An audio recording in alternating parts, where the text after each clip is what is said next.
Clear करना है। Starting में आके रैंडम आपको बुक्स उठा के आप पढ़ने लगोगे तो you will waste a lot of time. You have to make your own strategy, that is very important. Second mistake which I committed was previous papers and syllabus. मैंने उन पे फोकस नहीं किया in the very starting. There is a saying कि आप वॉर में जाते हो तो if you don't know about your enemy तो you will get defeated definitely. So you have to do proper research enemy को, तभी यू कैन कॉन्कर इट। तो syllabus and previous years papers वो एक टनल है, आपको पूरा वे दिखाएंगे सिविल्स को किस तरीके से क्रैक करना है। तो in the starting when you are coming into this preparation, do focus on previous year's papers and syllabus. They're very very important. Third thing is prelims mains interview.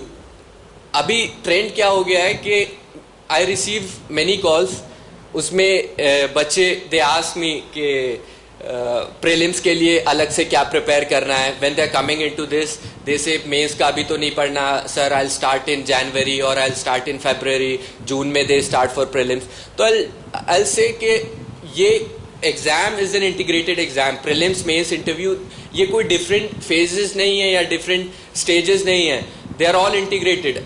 सो आपको पढ़ाई भी उसी तरीके से करनी है। एवरी सिंगल थिंग आपको objectively how they can ask in prelims and subjective way में how they can ask in mains and interview में how your opinion matters on that particular subject. तो वो चीजें इंटीग्रेटेड वे में आप पढ़ोगे तभी it is easier for you to crack this exam. If you focus on prelims for starting से 6-7 months and then even if you clear prelims mains में आके यू विल फंबल। तो आपको ये चीज बहुत ध्यान में रखनी है कि इस इंटीग्रेटेड स्ट्रेटजी को आपको किस तरीके से करना है। And one more thing what I tried in the very beginning, मैं एक्सपर्ट बनने का ट्राई कर रहा था। जो भी कुछ पढ़ रहा था आई यूज्ड टू थिंक कि मुझे इसमें पीएचडी करनी है, एक्सपर्ट बनना है, that's what I was doing every subject which I was reading. तो UPSC in its notification itself बहुत क्लियरली कहता है कि you need to have general understanding of each and everything which is there in the syllabus. So marks किस तरीके से उसमें लाने हैं उस पर्टिकुलर सब्जेक्ट में, एक जनरल अंडरस्टैंडिंग कैसे डेवलप करनी है, you need to understand this thing. आपको एक्सपर्ट बनना है, you can become after clearing this exam. आपको और भी पढ़ना है वो भी कर सकते हो, बट एक टाइम फ्रेम में 1-2 साल का जो टारगेट आप लेके चलते हो to cover all the things, जितना भी सिलेबस है उसमें एक्सपर्ट बनना is not possible. You need to have a general understanding, आप किस तरीके से उसको करते हो। तो इस चीज पे थोड़ा फोकस रखना चाहिए। And fourth thing is resources. Starting में when you come, you have so many books, you have so many resources in front of you कि ये भी पढ़ लें, ये भी पढ़ लें। उसमें क्या होता है कि you miss out on many things। तो starting से ही you have to be very focused कि आपको कौन से सोर्स से पढ़ना है। I'll suggest कि NCERTs जो हैं वो बेस्ट होती हैं when you are coming। NCERTs आपका बेस डेवलप करती है एंड वन रेफरेंस बुक वो मोर देन सफिशिएंट हो जाता है। रिवाइज इट जितना ज़्यादा हो सके, that will help you revision उसका। तो रिसोर्सेज को अपने कंसाइज करो, उनको ज़्यादा से ज़्यादा रिविजन करो, that will help you in prelims mains everywhere. And one more important thing is your notes and your periodic tests, वो बहुत इंपॉर्टेंट हो जाते हैं। क्योंकि मैंने फर्स्ट सेकेंड अटेम्प्ट में I didn't prepare my notes. उसमें क्या प्रॉब्लम हुआ कि मेंस में I was not able to clear. तो नोट्स जो होते हैं वो आपको हेल्प करेंगे चीज़ों को याद रखने में, प्रॉपरली ऑर्गेनाइज करने में। So make your own notes, newspaper से अपने करंट अफेयर्स के नोट्स बनाना या बाकी चीज़ों के नोट्स बनाना, ये बहुत इंपॉर्टेंट हो जाता है। And your periodic tests, they are very important. आपको अपनी प्रिपरेशन को इवेलुएट करना है at what level you are, you have to give periodic test, चाहे वो प्रीलिम्स के हों, मेंस के हों, इंटरव्यू के हों, वो बहुत इंपॉर्टेंट हो जाता है। तो स्टार्टिंग में focus on NCERTs, focus on tests, focus on syllabus and previous years papers, they are going to help you a lot. And when you are into this thing 4-5 months down the line, then you can start focusing on other things. जैसे reports होती हैं, paper 2 mains में है, उसके लिए administrative reforms commission की report है, so selective chapters from that report they are very helpful.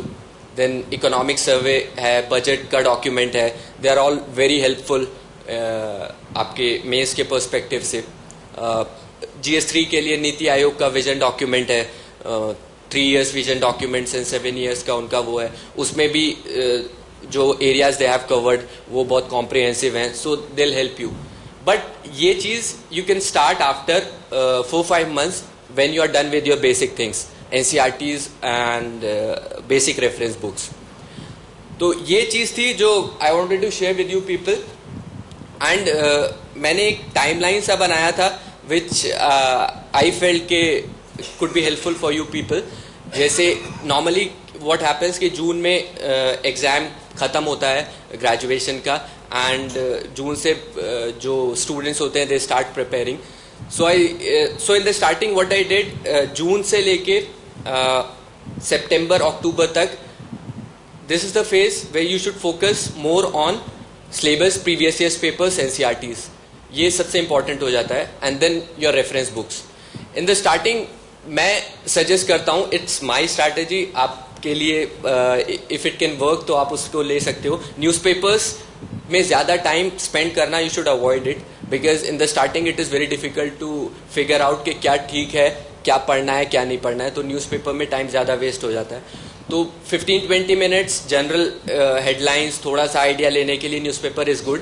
But in the starting आप 1 hour 30 minutes उसमें डोंट स्पेंड मेरे उससे. सो सितंबर अक्टूबर तक you should complete your first reading of NCERTs and your reference books. एक reference books वो normally आपको पता ही होगा. देन सितंबर से दिसंबर तक का एक पीरियड होता है जहाँ पे आपको जब एक जनरल अंडरस्टैंडिंग हो जाएगी इसकी NCERTs की एंड उसकी, then you should start focusing on newspaper. Newspaper का 1 hour 15 minutes उस टाइम पे इफ यू गिव तो you'll be able to figure out कि उसमें से what is important and what is not. So दिसंबर तक your first reading plus your newspaper of 1 hour 15 minutes, वो पूरा पीरियड जो है वो कंप्लीट हो जाना चाहिए. Then from December to March April the next year, second reading you should complete, वो बहुत इंपॉर्टेंट हो जाता है. सेकेंड रीडिंग के साथ साथ you should focus on answer writing also.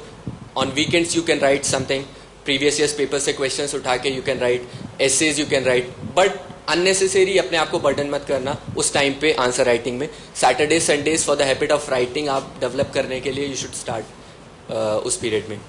Then ethics is there. इस अगर जून से दिसंबर के पीरियड में एथिक्स आप पढ़ोगे तो it will be very difficult for you उसको समझना. तो GS एक बार कंप्लीट हो जाता है तो उन 3 महीने में दिसंबर टू जनवरी टू मार्च आप एथिक्स पे भी फोकस करें. देन मार्च टू जून जो पीरियड होता है वो प्रीलिम्स से जस्ट पहले का है. वहां पे थोड़ा सा you have to focus more on prelims. Test series is the most important part, क्योंकि उससे आपको अंदाजा होता है कि at what level you are और कंपटीशन क्या है. तो टेस्ट सीरीज उस टाइम पे बहुत इंपॉर्टेंट हो जाता है. प्लस जो ऑब्जेक्टिव चीजें हैं जो very difficult to remember, like spectrum हो गए हिस्ट्री की, उसमें जो फैक्ट्स हैं और ये चीजें हैं दे आर वेरी इंपॉर्टेंट. तो वहां पे focus on that thing. And June में प्रीलिम्स होता है नॉर्मली. जून से अक्टूबर का जो पीरियड होता है प्रीलिम्स के बाद, don't wait for your result prelims के. बहुत सारे लोग बाउंड्री पे होते हैं, बहुत सारे लोग क्लियर कर रहे होते हैं, उसमें टाइम वेस्ट करने का कोई फायदा नहीं. Focus on your mains. जितना ज्यादा हो सके आंसर राइटिंग पे फोकस करना. Every day you should write. Answer writing is the most important thing if you want to clear mains. Answer writing and notes उस पीरियड में सबसे इंपॉर्टेंट हो जाते हैं. तो जून से अक्टूबर का जो पीरियड है, फोकस ऑन दीज थिंग्स. मैं every day I use to write for 1 hour 10 questions. तो उससे आपका स्पीड भी बनेगा, कंटेंट भी बनेगा. तो ये चीज बहुत इंपॉर्टेंट हो जाती है. Then in October when you are done with your mains, उसके बाद इंटरव्यू का फेज आता है. नॉर्मली फेब्रवरी और मार्च में इंटरव्यूज होते हैं. So you have 2-3 months before interview. उस टाइम पे you should focus on your newspaper, your opinion on issues. वहां पे वो सबसे ज्यादा मैटर करता है. And you should give some mocks आपको देखने के लिए कि आप किस लेवल पे हो. तो ये एक जनरल टाइमलाइन है, अगर आप फर्स्ट अटेम्प्ट में भी क्लियर करते